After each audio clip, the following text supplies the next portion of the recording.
আসসালামু আলাইকুম, welcome to my secret kitchen. সবাইকে স্বাগতম। আবার নিয়ে আসলাম আপনাদের মাঝে নতুন এবং আনকমন একটি রেসিপি। আজকে আমি তৈরি করে দেখাবো বাসায় মাছ, মাংস, শুটকি এবং সবজি কোনো কিছুই যখন না থাকে, ঘরে থাকা উপকরণ দিয়ে ইয়াম্মি এবং টেস্টি কীভাবে 3 বেলা পেট ভরে ভাত খাওয়ার মতো একটি রেসিপি তৈরি করে ফেলবেন। পুরোটা ভিডিও না টেনে দেখার জন্য অনুরোধ রইল। ফার্স্টে আমি দিয়ে দিলাম একটি প্যান, এর মধ্যে পরিমাণ মতো তেল দিয়ে দিয়েছি 1 মুঠ ভরে রসুন কুচি এবং 1 কাপ ভরে পেঁয়াজ কুচি। যতটুকু পরিমাণ করতে চান ওই পরিমাণ মতো পেঁয়াজ কুচি এবং রসুন কুচিটা দিয়ে দিবেন আপনাদের সদস্য মেম্বার অনুযায়ী বা পরিমাণ মতো। আমি এখানে পেঁয়াজ আর রসুনটা ভালো করে কিছুক্ষণ ভাজা ভাজা করে নেব। খুব বেশি কিন্তু ব্রাউন কালার করব না, জাস্ট একটু নরম করে নেব।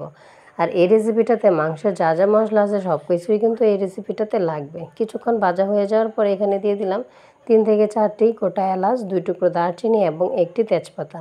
ব্যাস, এখানে কিন্তু কোনো রকম লং, লবঙ্গ, গোলমরিচ আর কোনো কিছুই দেওয়া যাবে না বা দিতে হবে না। ওইটার স্মেল কিন্তু খুব বেশি স্ট্রং হয়।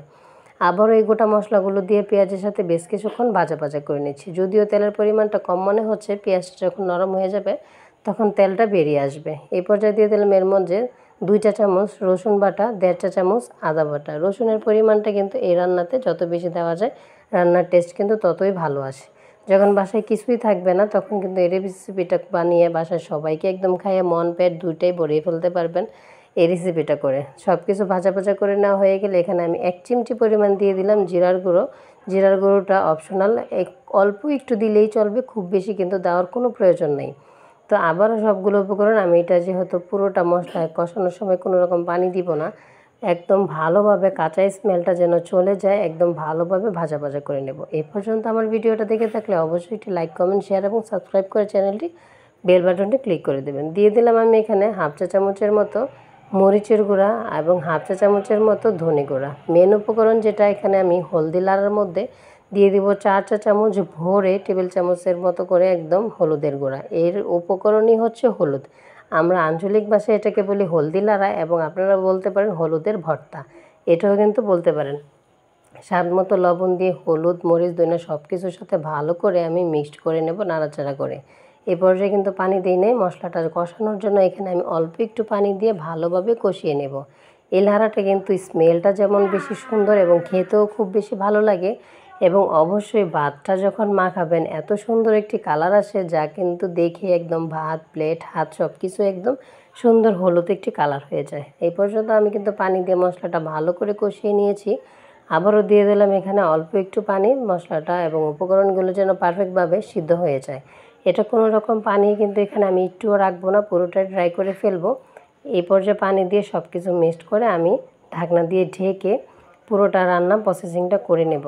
এই পর্যন্ত আবারও বলছি, আমার ভিডিওটা যদি দেখে থাকেন অবশ্যই আমার চ্যানেলটি সাবস্ক্রাইব করে পাশে থাকা বেল বাটনটি ক্লিক করে দেবেন। আমি নতুন নতুন ভিডিও দেওয়ার সাথে সাথে নোটিফিকেশন চলে যাবে। আপনারা কে কোথা থেকে দেখছেন অবশ্যই আমাকে একটি কমেন্ট করে জানাবেন। আপনাদের ছোটো ছোটো কমেন্টগুলো আমাকে অনেক বেশি উৎসাহিত করে নতুন ভিডিও দেওয়ার জন্য। আর আমার এত ফ্যামিলি সদস্যদের যে সবাইকে অনুরোধ রইল ছোট্ট একটি শেয়ার করে দেওয়ার জন্য। দেখতে পাচ্ছেন কত সুন্দর কালার এসেছে এবং এই পর্যায়ে এত সুন্দর একটি স্মেল বেরিয়েছে যা বলার বাহিরে। এটা কিন্তু আপনারা চাইলে অনেকে কাঁচা হলুদ দিয়ে করলে কিন্তু তেতো লাগবে, এভাবেই কিন্তু হলুদ দিয়ে করতে হবে। আমি যেহেতু এখানে 1/2 কাপ 1 মুঠ রসুন এবং 1 কাপ পেঁয়াজ কুচি দিয়েছি, যার কারণে 4 টেবিল চামচ পরিমাণ হলুদের গুঁড়া দিয়েছি। আপনারা যদি পেঁয়াজের পরিমাণটা আরও বেশি হয় তাহলে হলুদের গুঁড়োর পরিমাণটা আরও বেশি দিতে হবে। যেহেতু ঝালটা এটার মধ্যে হবেই না, এক কথায় বলতে গেলে সম্পূর্ণই হলুদের উপর রান্নাটা হবে, যার কারণে এটার নাম হয়েছে হলদি লাড়া বা হলুদের ভর্তা।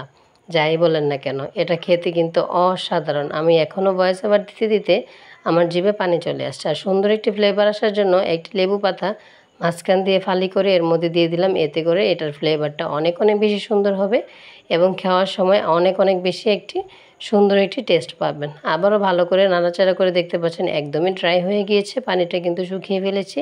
এই পর্যায়ে আমি সার্ভ করার জন্য রেডি। দেখতে পাচ্ছেন সুন্দর একটি বাটিতে এখন আমি এটা সার্ভ করে নিচ্ছি। এভাবে করে একবার হলে ট্রাই করে আমাকে জানাবেন কারা কারা এই হলদি লাড়াটা খেয়েছেন বা কোন কোন অঞ্চলে এটা হয়। বা আমাদের নরসিংদীতে তো এটা প্রায় মানুষই করে থাকে, আমাদের নরসিংদীতে তো আমরা এটা অনেকেই করে থাকি। আপনাদের অঞ্চলে হয় কি না আমাকে একটি কমেন্ট করে অবশ্যই জানিয়ে যাবেন। আমার ভাই এবং আপুরা আপনাদের এত ভালোবাসা পেয়ে আমি অনেক বেশি হ্যাপি। আপনাদের ভালোবাসায় আমি এতদিন এগিয়ে এসেছি। আরেকটু বেশি আমাকে সাপোর্ট এবং ভালোবাসা দিবেন, যেন আমাদের আরও বড় একটা আইডিয়া হয়ে যায়। আপনাদের সাপোর্টেই কিন্তু আমি এই পর্যন্ত অনেক অনেক ভালোবাসা এবং দোয়া আপনাদের জন্য। আশা করি সবাই ভালো থাকবেন। আসসালামু আলাইকুম, আল্লাহ হাফেজ।